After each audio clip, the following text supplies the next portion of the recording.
नमस्कार, मेरा नाम प्रशांत है और आप देखना शुरू कर चुके हैं डेली लाइन का डेली डिस्कशन शो। और आज का जो हमारा डिस्कशन का टॉपिक है वो है उत्तर प्रदेश के एक बड़े घटनाक्रम से जुड़ा हुआ एक बड़ा सियासी घटनाक्रम।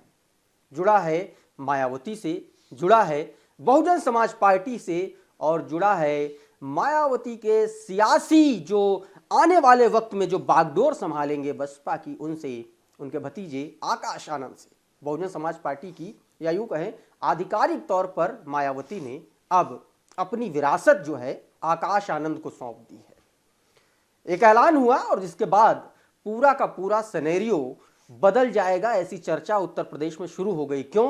क्योंकि इतिहास खुद को दोहराता है। कुछ ऐसे ही काशीराम ने मायावती को अपना उत्तराधिकारी बनाया था, उत्तराधिकारी घोषित किया था, और उसी परिपाटी को पूरी तरीके से फॉलो करते हुए मायावती ने भी कुछ एक ऐसा दांव 2024 से पहले चल दिया है जिससे कहीं ना कहीं यूपी की सियासत, या यूं कहें पूरे देश में बहुजनों की सियासत के लिए एक बड़ा टर्निंग पॉइंट साबित होने वाला है। इसी मुद्दे पर चर्चा करेंगे और चर्चा करने के लिए हमारे साथ हमारे सहयोगी अभिषेक पांडे जी मौजूद हैं। अभिषेक भाई, बहुत बहुत स्वागत है डेली लाइन पर।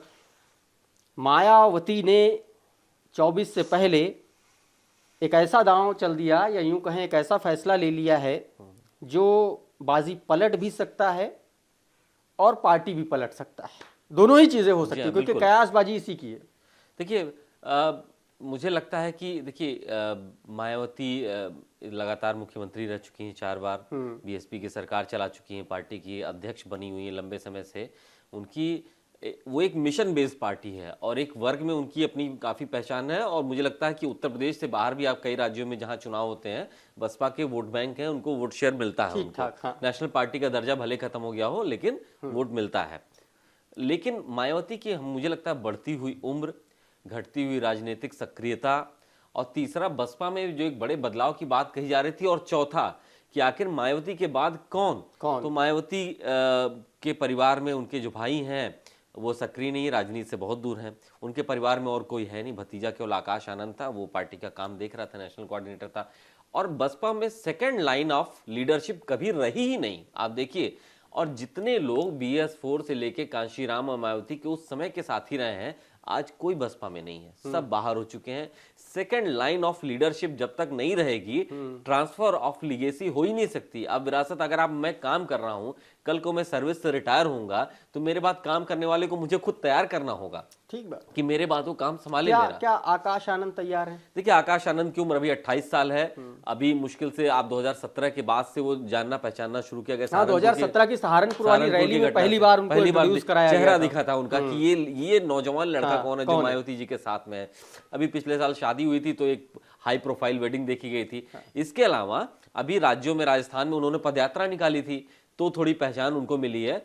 उत्तराखंड और उत्तर प्रदेश को छोड़ के बाकी देश की जिम्मेवारी उनके ऊपर है इस समय, तो एक लर्निंग फेज में है वो। और मुझे लगता है कि बसपा के शेल्टर से और एक घरोदे से बाहर निकल कर सोचना होगा उनको। बाहर पढ़ के आए हैं, विदेश से MBA के हुए हैं, लंबी सोच रखते हैं, दूर की सोच रखते हैं, और सोशल मीडिया पे फॉलोअर है उनके, यंग है, एनर्जेटिक है।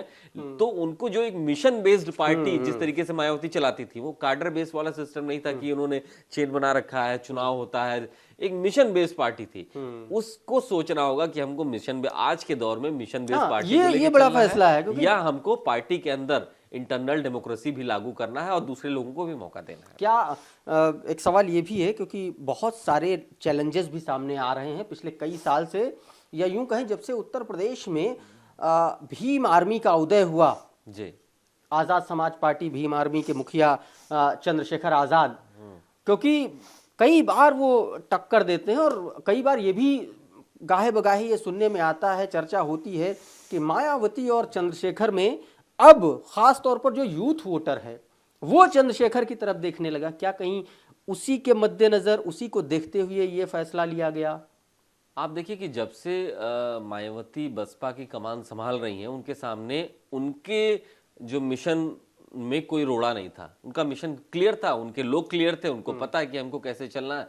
सोशल इंजीनियरिंग करके उन्होंने सरकारें बनाई। लेकिन पहली बार रोड़ा कोई आया है चंद्रशेखर जैसा, जो उसी समुदाय से, उसी वर्ग से, और वो भी एक मिशन लेके चल रहे हैं, और उनसे ज्यादा एग्रेसिव चल रहे हैं, अपील करता है वो लोगों को। प्लस इस दौरान उत्तर प्रदेश में कई और पार्टियां जो क्षेत्रीय पार्टियां हैं वो पनपी हैं, वो भी कमोबेश ऐसे लोगों के हितों को लेकर के बात कर रही हैं। तो चैलेंजेस बढ़ गए हैं बसपा अध्यक्ष के सामने, मायावती जी के सामने इस समय, और इसीलिए बसपा का जो मिशन है उसको प्रोटेक्ट करने के लिए एक बड़ा थ्रेट रहा है, और इसीलिए मुझे लगता है एक बदलाव चाहिए था, इसीलिए यूथ चेहरा सामने रखा मैं गया। अभिषेक जी उस कद की बात कर रहा हूं, जो कद अगर हम एक बसपा को एक बार किनारे कर दें, और दोनों ही दलित फेस, चंद्रशेखर और आकाश आनंद जी, अगर हम एक पार्टी लाइन से हट के बात करें, तो वर्तमान जो परिदृश्य है उसमें एक तरफ चंद्रशेखर आजाद हैं, एक तरफ आकाश आनंद हैं, ये कैसे देख रहे हैं आप?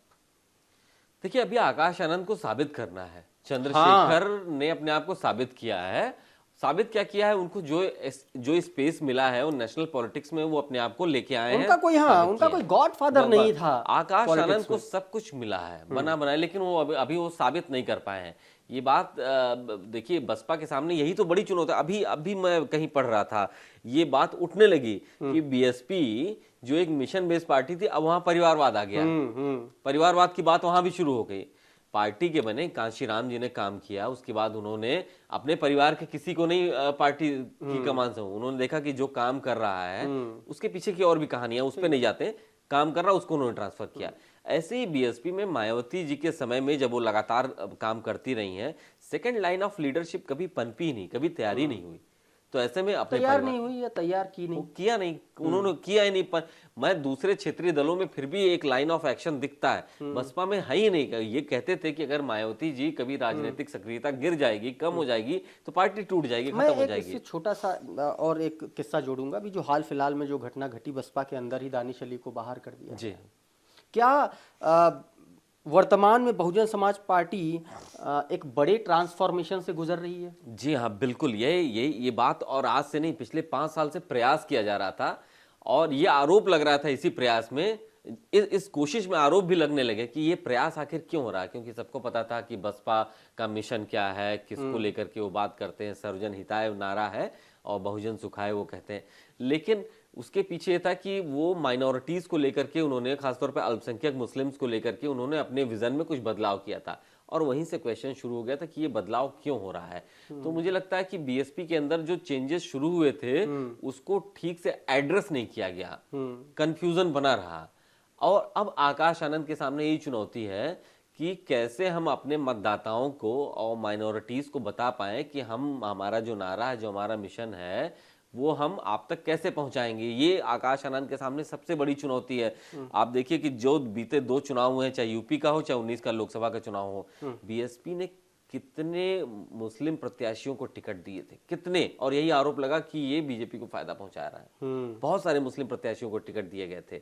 तो मुझे लगता है कि बीएसपी में ये एक टाइम ऑफ थॉट प्रोसेस है, ये सोच बदलाव का समय है, और उसी का हिस्सा है कि आकाश आनंद को कमान दी जा रही है। उनको साबित करना होगा, लंबी रेस के घोड़े हो सकते हैं कि अगर अपनी क्योंकि चैलेंजेस भी बहुत सारे होंगे आकाश आनंद पे, और वो भी तब जब आरोप लगने शुरू हो गए हैं, क्योंकि बसपा पे ये आरोप ऐसे में लगे हैं जब कोई सेकंड लाइन ऑफ लीडरशिप नहीं है, और 28 साल का एक लड़का, उसको एक राष्ट्रीय स्तर पर इतनी बड़ी जिम्मेदारी दे दी गई है, इस पर भी सवाल है। और आकाश आनंद पर भी ये बहुत बड़ा मेंटली प्रेशर होगा, मोरल प्रेशर होगा खुद को साबित करने का, वो भी तब जब उनके सामने चंद्रशेखर आजाद जैसा एक युवा और एक बहुत वाकपटु टाइप का आदमी, बहुत ज्यादा पॉलिटिकली सक्रिय, बहुत तेजी से सक्रिय हो, बहुत तेजी से आगे बढ़ता हुआ हो, उस दौर में आकाश आनंद के सामने चुनौतियां कम नहीं है।